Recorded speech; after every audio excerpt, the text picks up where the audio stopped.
during their time in 2006, we have local players being called to the national team to the extent of even benching some of the senior players.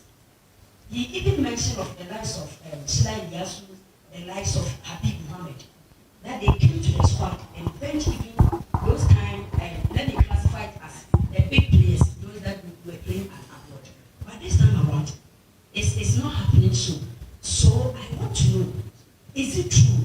If it is true, then what is the essence of calling the local players? If now the quality are low, that is why when you call them to the national team, you don't give them the opportunity to play. Or two, is it because the league is not up to the standard? So you think that when you give them the opportunity, maybe the tactics that you play, it will not lead, it will not bring success to your tactics. And thirdly, I want to know, if it's true, then what is the essence of calling the local players? Why don't you leave them for them to continue for their class? Thank you. Okay, like you said, it's very, very complex. At the end, every coach has his different playing style. I don't think we can compare 2006 to this year, 2024. It's a different year, different players, and I'm looking for players who can fit to the way I want to play. So for me, I said it before, it doesn't matter if you're a local player or a non-local player. And, this dividing of the players, for me, I don't think it's fair. So let's say, I don't know, you say Habib Mohammed, after the World Cup, he would be called by an Italian club. Then the next day, the day before he was a local player, then now he's not a local player anymore. Yes, but if he would have been called for Italy the next day after the World Cup, he's no more a local club player. So maybe you shouldn't call him then. I know. So for me, the division of local player, not local player, I don't get it. Let's say Kudus is coming from Nima, and he grew up. This is where he learned to play football. So now he's playing for West Ham. So it's no more a local player. Or what? For me, I don't get it. It's for me. It's not like where you play. It's how you play. How you play, this is the most important thing for me, and it's not about where you play. And if a player catches my attention, then I will call him. And I don't care if he's a local player or not. And there are so many things which I have to take in consideration. The way he trains, the way he plays, the way also the other players played before, and then at the end. I would have the last word, but we as a coaching team, we are looking for good players, no matter where. If they're in the local league, if they play in Europe, if they play in Asia, in America, whatever, we don't care about it. And we're looking just at players which fit into the way we want to play. And this is the most important thing for us, that we find those players. And surely we can always say, look about one game, but we can also say, okay, we played against Mali, we played against Central African Republic, we won. I think the first half against Central African Republic, to be honest, was not good, but the second half was very, very good, and we showed a very good attitude to come back from being behind. And Mali was very good, and so for me, it's about the good players, and not about local player, non-local player. This topic, to be honest, I don't get it. And if somebody shines, he will be called. Since what I said, I have the mic. So, I have the mic. So, hello, Coach. Good afternoon. My name is Eugene Oforisoti. As journalists. I'm Eugene Oforisoti. Now, as journalists, we are intermediaries between the fans and you, the playing body and the technical team. So we relay the public opinion of the fans to you. In your first two games in the World Cup qualifiers, marvelous performance, 2 wins from 2 games. However, in the recent qualifiers, you were winless, and the performance of our key players have been questioned. They've gone on to their clubs, and they have been also in their performances. Kudus, Iñaki, and Semenyo have been brilliant, but their performance, especially in Niger, was sort of spiritless. now that you are coming back, and for the first time in about 2 decades, we lost in Kumasi, which the fans are not happy about. I think we need to let you know. So what do you plan on doing differently such that you bring back the laugh in quotes, and then you bring back confidence? Because as I was coming here, people were unhappy with the team. They sort of do not even want to watch the matches. So what do you plan on doing differently to restore confidence in the performance? Yeah, I can understand that people are not having a very, very difficult situation. But like I said before, we were in difficult situations before. To be honest, I faced a lot of negativity before my first appearance here. When I came, we played against Nigeria, we qualified. Then also when I came back, a lot of negativity. Difficult situation. We played against Mali and we won and it was okay. And now again, surely a difficult situation and very, very understandable. To be honest, I hate to lose. I hate to lose, and I was also pissed. I was very disappointed, especially after the Niger game. And the Angola game, I think we have to see it separately. We can't put it, even though we lost, and results is what counts. Sports, I think surely it should be seen a little bit separately, but just because this is football. I played in Germany in the first division. We lost to a fourth division in the cup game. Sometimes this happens. You have chances, you don't score, and they have maybe 1 or 2 chances they score.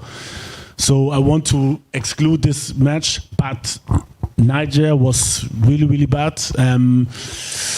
Disappointing, and like I said before, for us, it's about to bring the certain spirit which you talked about to this team. And it has to be there always, not only when we play against Nigeria or when we play against Mali or whoever. It has to be there against every team. And there, again, I'm talking about defensive discipline, to be ready to run an extra mile, to be ready to stop our opponents from creating chances. Sometimes, and this is also part of football, we have to foul. Maybe you get a yellow card. I want to see this passion, I want to see aggressiveness. And this is the basis which we should have in every game. And if we have this, I think we will win a lot of games. But it's not there, and this was missing in the last game.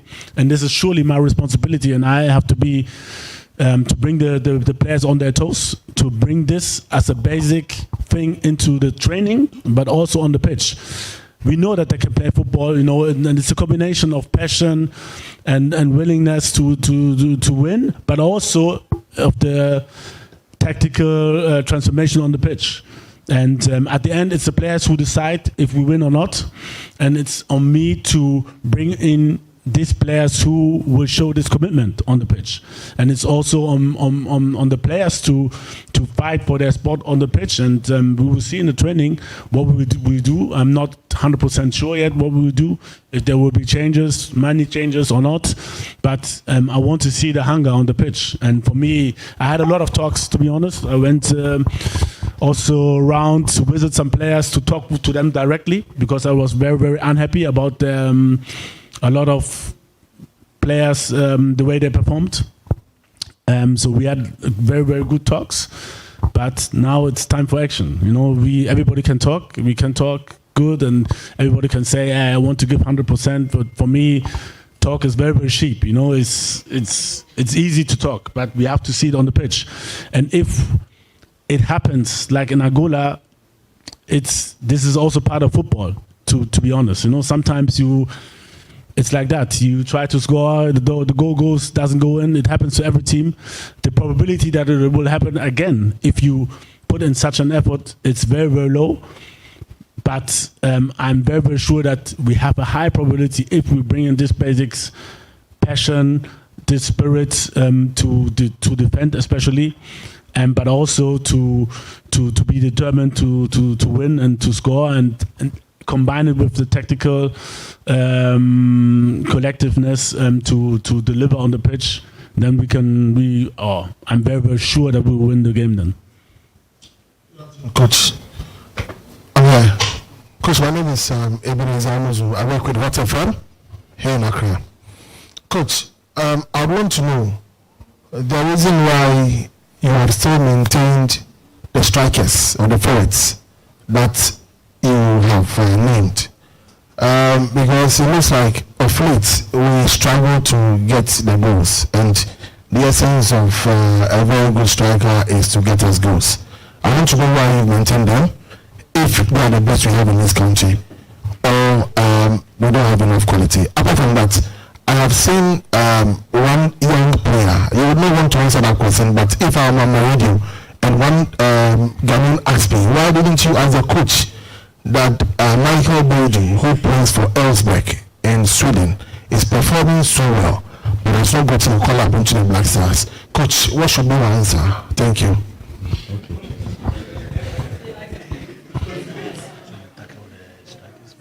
Okay, so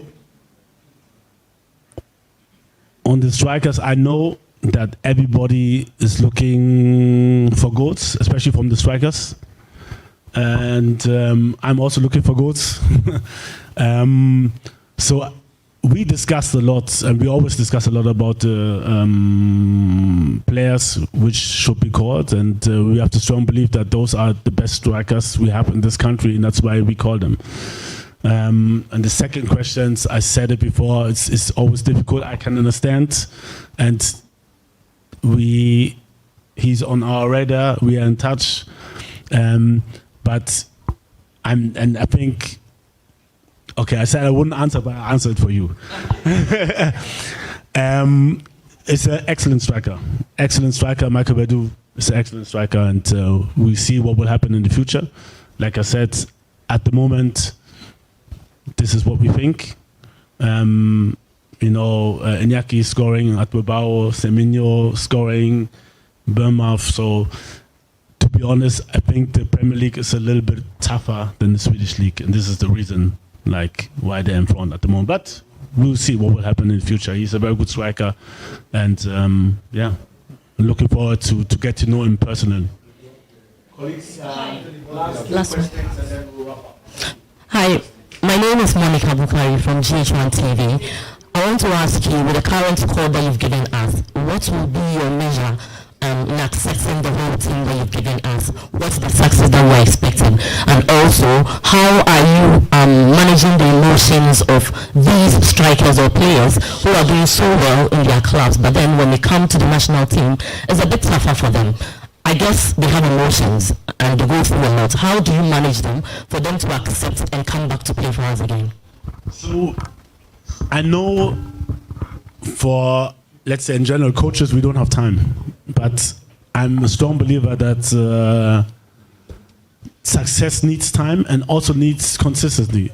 And for me, I think the best thing I can do for them is to call them, to show my trust in them, and we as a coaching staff to show our trust in them, that we believe in them, and we had like I said last week also, we had good talks with also some of them, and I strongly believe that they will deliver. Otherwise, I wouldn't call them. And like I said, as a team, when we have our defensive discipline and our defensive hunger to protect the goal as like a lion, I'm sure we will be awarded with goals up front. Please, car number G 88815. You've blocked somebody. The person wants to go, so please kindly do the announcement. My name is Yahoo and I'm from CTFM Channel 1 TV. Some of the players that you've invited for these qualifiers, they've been involved in social issues, addressing social issues. And right now in Ghana, the pressing social issue is the fight against Galamsey. Let's say your players take a stance against Galamsey. Would you be comfortable with it? And this is also to Henry Zedichum, as the communications director for the Ghana Football Association. Let's say some of the players take a stance against Galamsey. What is the position of the FA? Thank you.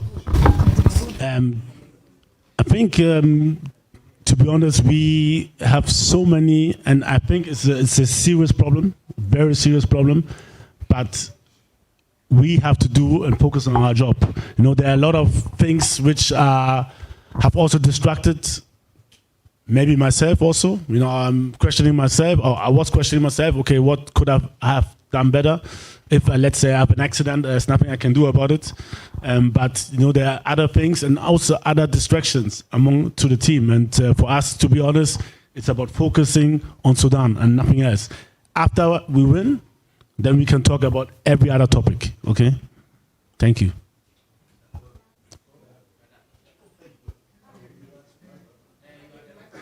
Don't do that. No more.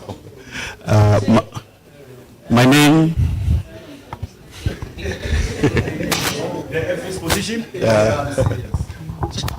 Well, I think we are a responsible entity, and so we cannot fold our arms when matters of this nature that concerns the nation befall us. But we've got a body that is solely responsible for events of this nature. The Executive Council is the body that handles some of these issues. So I cannot speak in my capacity until the Executive Council has taken a definite position on what the FA's direction is. Once that comes out, I'm sure we'll communicate to the public. Thank you. My name is Kabwe, and I'm a friend of Otoado. Coach, it's difficult to discount the Kosiapia factor. Earlier you tried answering that question. Kosiapia is not just another Ghanaian. In our last 2 games, we didn't do too well. We lost 1 goal on home soil. 24 years, the first time we lost. We lost CDJ on a neutral ground, although it was supposed to be a home ground. So definitely you must be under pressure to win the next game. You played against a team handled by Kosiapia, Ghanaian, not just another Ghanaian. First of all, like former captain of the Black Stars, an assistant coach of the Black Stars for about 6 years, a substantive coach of the Black Stars for 4 years, who knows all the inner workings of the Black Stars, and currently an executive committee member of the FA, who sits in our meetings. It's unbelievable. So definitely, I don't know to what extent this weighs on you. It would be surprising if it doesn't really play on your mind, the issue of Kosiapia.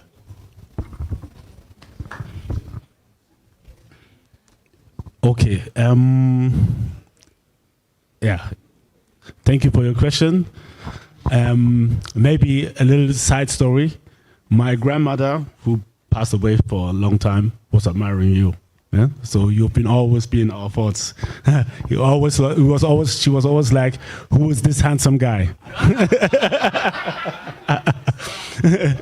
Okay, so I have so much of big respect for Kosiapia even more as a human being than what he has achieved, for Ghana, and big respect for him for what he's done so far. Also with the Sudan team, they are leading in their World Cup qualifiers in a group with Senegal, Guinea-Bissau, and Togo. There's no way we will underrate them. They are very, very good. And for those who sometimes, and also the players, sometimes maybe it comes in their minds that, we play against Niger or we play against, no. Those times are over. So I don't like to compare, like maybe 2006, we did this, and this is 2024. Everybody can play, everybody can defend, like I said. And they're leading the World Cup group with 10 points. Nobody's bringing this statistics, but this is a fact. So we are very, very much aware of their ability and their strength. And to be honest, for me, and this is how I also made it as a player, I will always put us aside who's playing against me. Like, sometimes I knew people personally, but I have to play hard against them. And it will be the same way. Like I said, I have so much of a respect for Kosiapia, for what he has achieved in his life, especially for Ghana. But we have to put everything aside. If we play, it's about us. It's about us showing our defensive discipline, our passion on the pitch. We have good footballers. We have better footballers than them. So we have to win this game. We are very much under pressure, but we were under pressure against Nigeria those days, and also against Mali when we had our away game with me. It's the first time as a coach, and I don't know. Sometimes I think maybe the players need this. I don't know, But we're very much aware that this is a very, very important game. But we have to put everything aside, and this is how it works. Also, as a player, you don't think about who it is or what it is. You just give your all. You don't care who it is because it can affect you, and you have to be focused on the way we want to play as a team and the way we think we can win against your opponent, no matter who it is.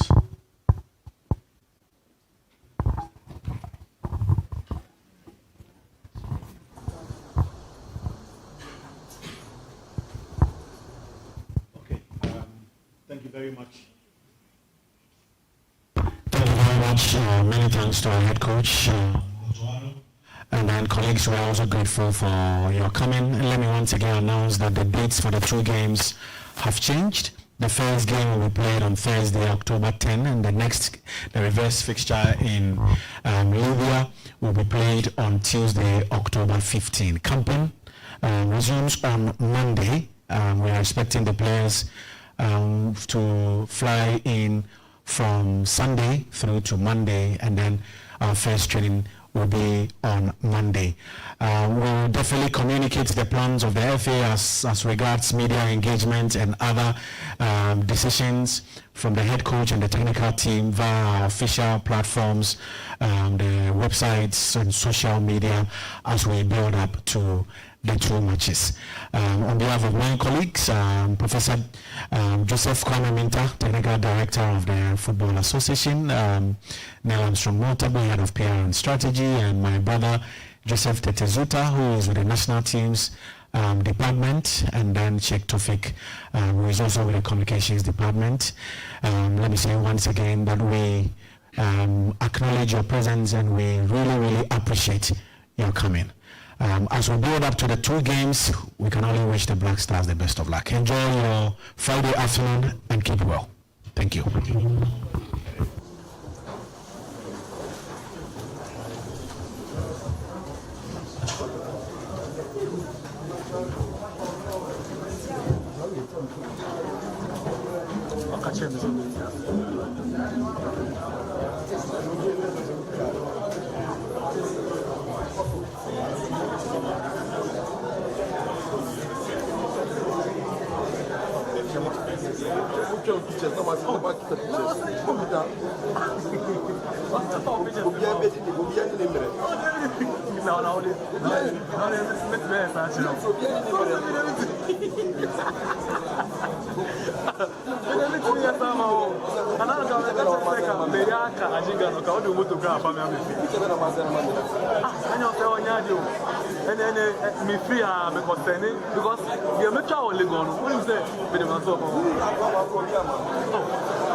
All right, so thank you very much, viewers. It's come to the end. We have the 25-man squad who will be battle ready for action on Thursday, as we've been told. CAF has made changes to the kickoff or to the match day. So Thursday, the Black Stars will be in action against their Sudanese counterparts. There's going to be a battle between our own head coach, Otto Addo, and our own Kwesi Appiah. It's been wonderful. It's been fun. At least we now have the story. We have the men who are going to do the battle. Is left with the players who have been called up to show some commitment, lots of levels of commitment to ensure that at least Ghana win the day at the end of 90 minutes. Do stay tuned because we definitely will be bringing you the build-up to the big match right here on Max TV.